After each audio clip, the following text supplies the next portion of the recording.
जैसे खाली स्थान पर वायु दीपक जला के रख दो, वायु रहित स्थान जहाँ झोंका न लगे, तो एक तार नहीं चलता एकदम। ऐसे जब भजन चलने लगेगा एक तार, उसे कहते हैं संस्कृत में अव्यावृत भजनात्। देवर्षि नारद जी ने लिखा है, अखंड भग स्मृति। फिर आ जाएगा इधर, छिन छिन रुदन करंत, छिन गावत आनंद भरी, छिन छिन हार हसंत, यह जो कृपा। बैठे बैठे रोना आने लगेगा एकदम, इतने दिन हुए प्रभु मिले नहीं। रोते रोते विकल हुआ देख रहा है प्रभु सामने खड़े, मस्ती आ गई, नृत्य कर रहा है, गान कर रहा है, वो एक दिव्य आ जाती है दशा।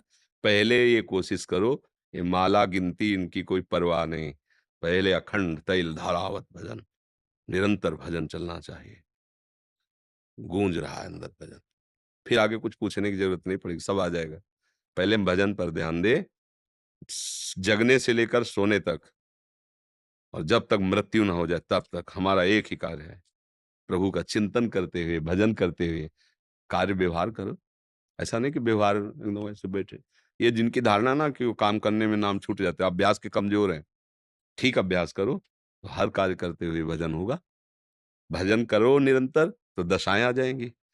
फिर एक दशा ऐसी भी आती है, कोई चाह नहीं रह जाती, न भगवान की चाह, न संसार की चाह, कोई चाह ही नहीं।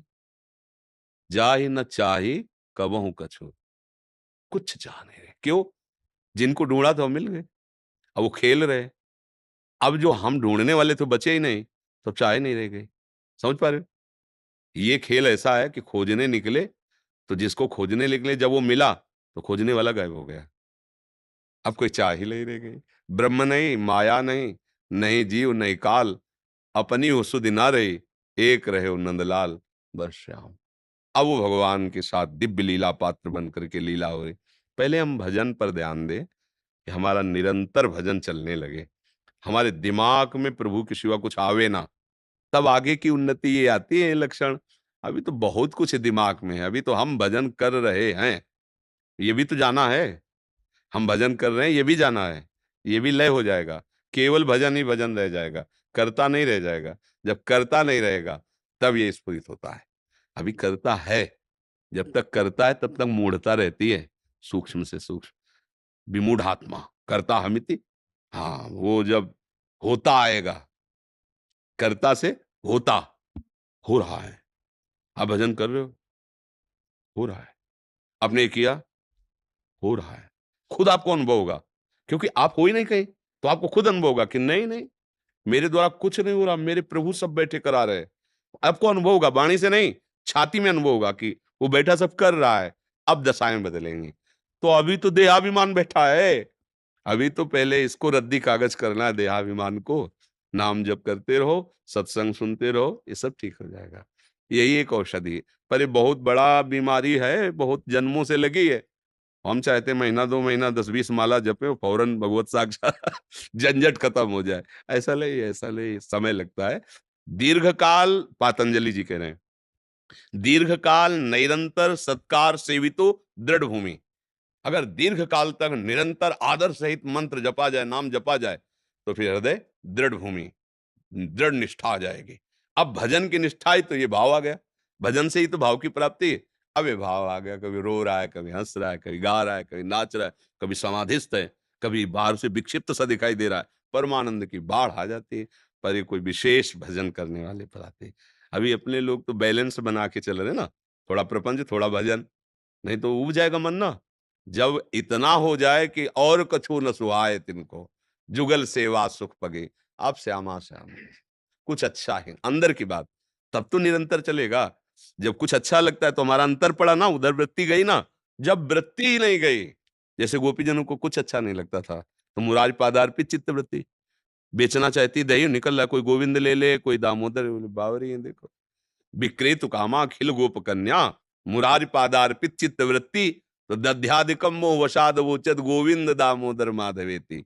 कोई गोविंद ले ले, कोई दामोदर, तो बोले बेच क्या रे। भावना करती कि बेच रहे दही, कहूं मैं दही, पर कहे तो कैसे कहे, जबान में तो कृष्ण बैठ गए, हृदय में तो सांवले सरकार का अधिकार हो गया है। ही में न जान परे कान है कि प्राण है, प्राण भय कान में, कान भय प्राण में, ये में न जान परे कान है। तब ये स्थिति आती है। इसलिए खूब भजन करो। हाँ जी, कुछ भक्तों ने आपके श्रीमुख से नाम चाहा है। हाँ, हम तो राधा वल्लभ श्री हरिवंश जपते हैं, राधा राधा जपते हैं। आपको जो प्रिय लगे खूब नाम जप करो, कैसी भी परिस्थिति हो, भगवान की शरण में रहो, अंदर से भाव रखो, हे नाथ मैं आपके हमने जीवन की बात बता रहे हैं। ऐसे-ऐसे मन ने परिस्थितियाँ रची कि घबरा गए, कि अब इस पर कैसे विजय पाएँ? और जहाँ प्रभु को पुकारा है, उनसे विनय किए, प्रार्थना की, गिड़गिड़ाए असलियत में। आप भी कहोगे कि हम भी तो पुकारते हैं, असलियत में नहीं। असलियत का मतलब होता है अब कोई रास्ता ही नहीं आपके सिवा, कोई है ही नहीं प्रभु। आर्तवाद ब आप बचाए तो बचाए नहीं तो गए। तो ऐसे बचा लिया है, ऐसे दिखाई दिया कि भगवान बचा ले।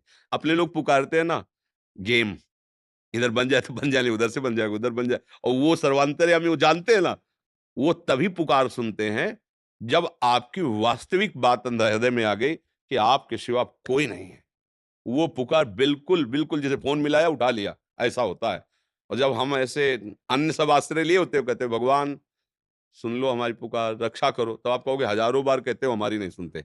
उसका कारण है कि हज़ारों आपके अंदर अभी बल हैं और सुनेरी मैंने निर्बल के बलराम।